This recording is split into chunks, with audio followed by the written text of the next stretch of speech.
రైతులను రెచ్చగొట్టి అమరావతికి స్థలం ఇవ్వకుండా చేశారు.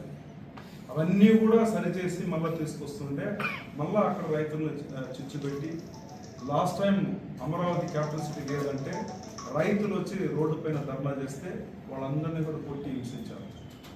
ఇవన్నీ ఈ రాష్ట్ర ప్రభుత్వం ఎప్పుడు మర్చిపోదు, ఈ రాష్ట్ర ప్రజలు మర్చిపోరు. అందుకే జగన్మోహన్ రెడ్డికి 11 సీట్లకే పరిమితమైనాడు. ఇంకా కూడా జగన్మోహన్ రెడ్డికి బుద్ధి రాలే.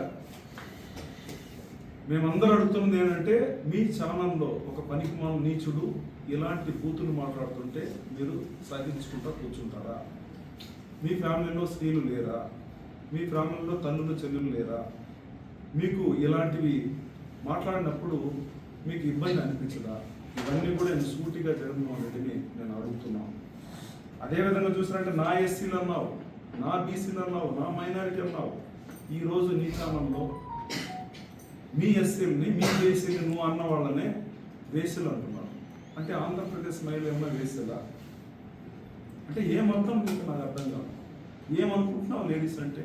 ఏమనుకుంటున్నావు మన పిల్లలంటే? అంటే ఆడపిల్లల పైన నీకుంటే గౌరవం విద్యనా అని చెప్పేసి జగన్మోహన్ రెడ్డిని సూటిగా నేను అడుగుతున్నాను. మళ్ళా చెప్తున్నాను, ఇలాంటి పనికి మామూలు ఎంతమంది వచ్చినా అమరావతి క్యాపిటల్ సిటీ 100% మన సీఎం గారు అనుకున్నట్టు ఖచ్చితంగా ఒక బ్రహ్మాండమైన క్యాపిటల్ సిటీగా తయారవుతుంది.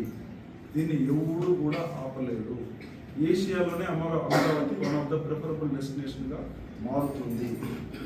ఏషియాలోనే కాదు, మన భారతదేశంలో ఏషియాలో మొత్తం కలిపితే అమరావతి ఒక డిజైన్డ్ క్యాపిటల్ సిటీగా ఉంటుంది.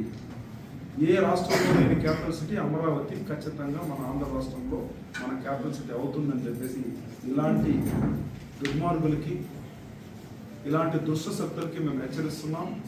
ఖచ్చితంగా Amaravati one of the best capital సిటీగా తీర్చిదిద్దుతామని చెప్పేసి మీ అందరికీ కూడా చెప్తున్నాం. ఆనాడు మన ముఖ్యమంత్రి గారు విజన్ 2020 అన్నారు, హైటెక్ సిటీ అన్నారు, బయోటెక్నాలజీ పార్క్ అన్నారు, సిలికాన్ వ్యాలీ అన్నారు. అవన్నీ కూడా ఈరోజు సీఎం గారు అనుకున్న కళ మన తెలంగాణలో హైదరాబాద్ ఆల్రెడీ తీర్చిదిద్దుకుంది.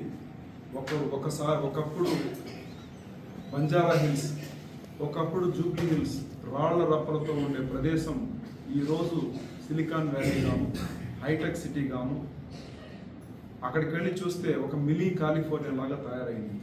ఇదే విధంగా ఖచ్చితంగా మన అమరావతి కూడా వచ్చే రోజుల్లో 2024 విజన్ 2047 అని మన చంద్రబాబు నాయుడు సీఎం గారు చెప్పారు. ఖచ్చితంగా విజన్ 2047 నెరవేరుతుంది.